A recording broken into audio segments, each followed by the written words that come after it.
All right, hey guys.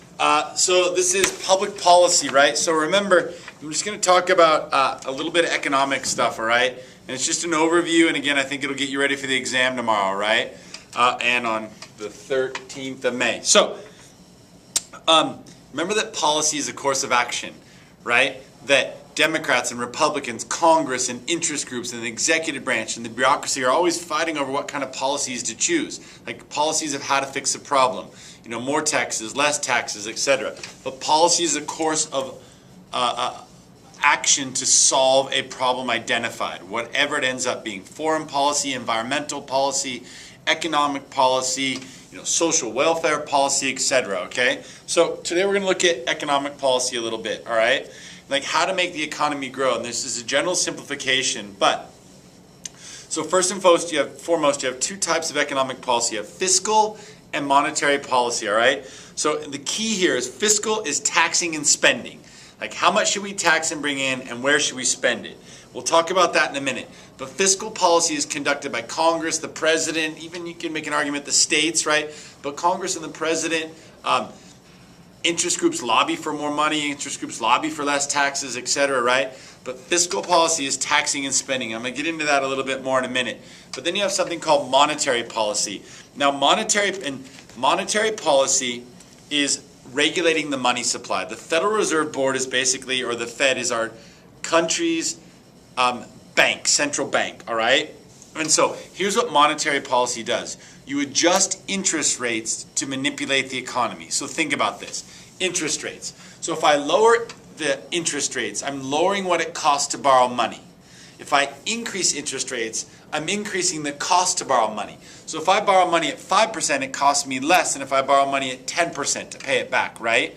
And so the Federal Reserve loans money to our country's banks, all right? It's called the prime rate.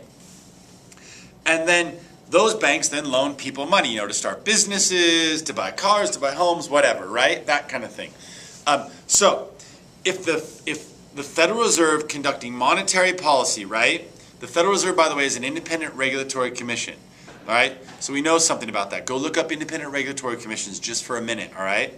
So if they want to grow the economy, right, they will decrease interest rates, because if they decrease interest rates, it costs less to borrow money. If it costs less to borrow money, people will start new businesses, people will buy new cars, people will buy new homes, that kind of thing. And that spending that money out in the economy creates jobs. And by creating jobs, then people get paychecks and then they buy stuff or spend their money and pay taxes on that, stimulating the economy. That's the idea behind it, all right?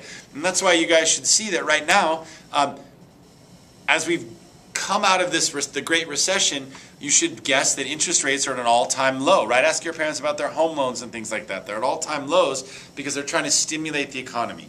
Now, if the Federal Reserve is worried about the economy growing too quickly, right? And the general problem with growing too quickly is inflation, meaning the cost of things goes up too high, right? If the economy is growing too quickly, they will increase interest rates to kind of slow the economy a little bit, right? You have to understand that a capitalist system is always going to have some kind of, unemployment, all right? We can't have 100% 100% employment in a capitalist society, all right? All right, so fiscal policy is taxing and spending. How much you should tax and how much we should spend. Where we should spend it. Who should pay taxes. And doing that in a combination of ways to stimulate the economy, to promote growth, right? To have a good economy. Monetary policy is the Federal Reserve Board, an independent regulatory commission, adjusting interest rates to either increase the money supply or decrease the money supply. They increase the money supply, right, by lowering interest rates and growing the economy. They decrease the money supply and decrease the economy, like slow it down a bit to cool it by increasing interest rates, okay?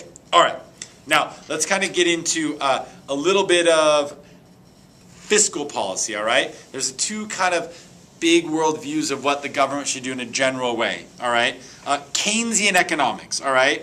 Now, this is a guy, John Maynard Keynes, a British economist, who this is what he says, all right? Keynes says that government can manipulate the health of the economy by spending money or decreasing spending money, right? And so here's what he says. Keynesian economics, or deficit spending, is when the economy is slow and the economy is not growing, the federal government should spend money, build roads, build bridges, give government contracts, pork barrel projects maybe through Congress, right? So people have jobs to spend the money, to get a paycheck and spend the money. And because people are getting a paycheck and people are spending money, that will increase the economic health, right? And then what the idea behind Keynesian economics is, then when the economy starts growing again on its own, they should slowly pull back that government spending to let the government or the economy grow on its own, right? So there's two examples of this Keynesian economics or supply side economics that should sound familiar to you. The Great Depression. FDR is very much influenced by Keynes' economic theory of Keynesian economics. And so what you saw was, remember, in the Great Depression, in the New Deal legislation, they were building roads. They're like, we need a bridge here. We need a road here. You know, they were paying people to produce theater. They were paying, like Dorothea Lange, the artist, the photographer, to capture the Great Depression, right, and film. They were paying people to cut down forests. They were paying people to do anything and everything to stimulate the economy, right, to create jobs, all right? And then even now, I would say, to simplify, I mean, we saw that stimulus package that came out of the Great Recession, in which $750 billion, right, of spending. And it came in, you know, our highway down here, the interchange 395 and 80, right? That was Keynesian economics. They were spending that money because concrete companies, construction companies, right, engineers, right, all those kind of people got jobs from that, and they spent that money. They got a paycheck and spent that money, right? So Keynesian economics, the idea is that you should deficit spend, meaning even if you don't get a lot of money coming into the government should use the credit card, basically spend money to stimulate the economy, and then when the economy is stimulated, then they will slowly pull back that money. And that's why we see today that the government's talking about, okay, should we decrease spending a little bit as the economy is starting to grow, right? Okay. Now, there's another version of that. So, first of all, Keynes, what ultimately can happen, though, is we can get huge deficits, right? Like, deficit is a yearly shortfall. The national debt is the accumulation of our yearly budget deficits, right? We're something at 16 trillion right now in national debt. Yearly deficits are running somewhere between like 1.6 and 1.5 trillion dollars, right, in deficit. All right. So here's the problem, though. Once government starts spending, that creates a constituent base, and those constituents are going to demand that money continues to be spent. So it becomes politically difficult to cut that spending. All right, because, you know, even if politicians are saying, okay, hey, I want to balance the budget, I want to cut the government deficit. Lots of times, you know, D's and R's alike, they're not willing to cut the spending that benefits their constituents, right? Okay.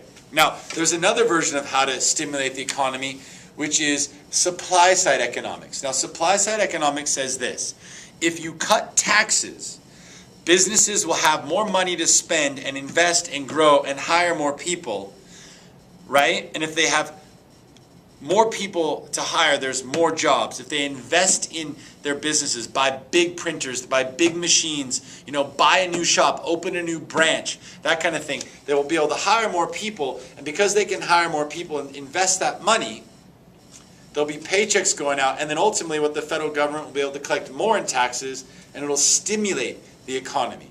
All right? So supply side economics, we usually associate that with Ronald Reagan in the 80s. You know, that's one of the things we usually associate that with conservative movement. All right? So this idea, supply side economics, cut taxes to stimulate the economy. All right? Keynesian economics is increase spending to stimulate the economy. All right? So two kind of very different worldviews. Now, remember, though, that those, like Keynesian economics and supply side economics, are types of fiscal policy, taxing and spending, all right? Whereas monetary policy or monetarism is run by our Federal Reserve. And what the Federal Reserve can do is increase interest rates to cool the economy or decrease interest rates to stimulate the economy, all right? So that's a basic kind of overview. I think I'm just going to look a little bit about the budget process just really quickly. So remember this, that the executive branch is in charge of running the government every year, right? At least the executive branch and the bureaucracy, implementing law. And so all those cabinet level agencies, all those independent executive agencies, you know, all those independent regulatory commissions will prepare a budget of what they think they need. They will present them to the OMB, the Office of Management and Budget that works in the executive branch, right? In the Office of Management and Budget in the EOP, right? The Executive Office of the President. Sorry, I had to remember that. All right. And so what they'll do is the OMB will review that budget, make suggestions to the president. The president will look at those and say, this is what I want, this is what I don't want, and then submit that to Congress. Because remember that Congress has the power of the purse, right? The power to spend. Congress gets that. As soon as they get the budget, the Congressional Budget Office, created by the Budget Impoundment Control Act, right? BICA, look that up. All right, it's in your notes in Congress, all right? Think Congress or the bureaucracy, all right? And what you want to do is the CBO, the Congressional Budget Office, will do an analysis of that budget. And then they will get those numbers to all the members of Congress. The CBO is supposed to be a nonpartisan entity within Congress to do an analysis of a president's budget every year. All right? Now remember that in this budget, members of Congress are being lobbied by interest groups, right? We have iron triangles influencing that kind of thing. All right? Political parties, interest groups, iron triangles, public opinion. What should we spend it on? What should we not spend it on? There's all those pressures, right? And so Congress will present a budget. And think about it. Right now we have divided government. We have a Republican House and a Democratic Senate.